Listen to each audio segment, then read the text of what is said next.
Good evening, EDL571 classmates. My name is Tabitha Smith, and I am here with Journal Entry 6, An Interesting Story.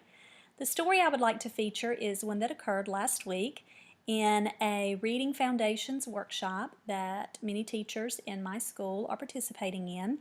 This workshop occurs off campus with presenters who know us individually but are not stationed at our school, so they are unaware of our implementation practices or lack thereof.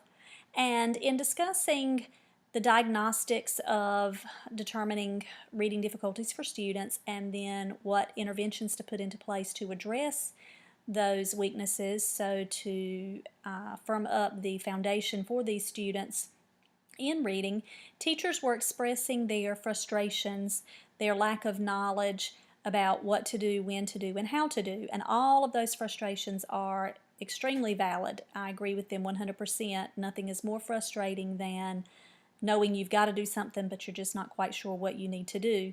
However, I'm sitting over on the other side of the room as the curriculum specialist, having access to some data and some information that others in the room do not.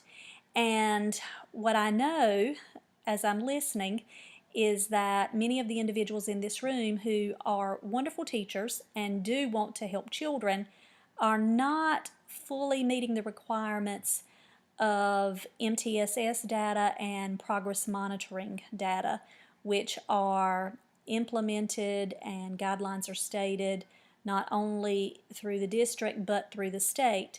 So I'm listening to these teachers plead for help and support and understanding, and they deserve every bit of that.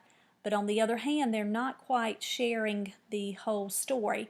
They are not collecting their data. They are not providing their interventions consistently and regularly.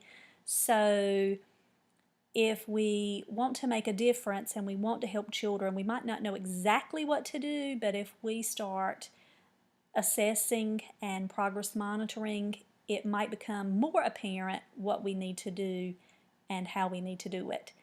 I hope you all have a good evening, and thanks for sharing.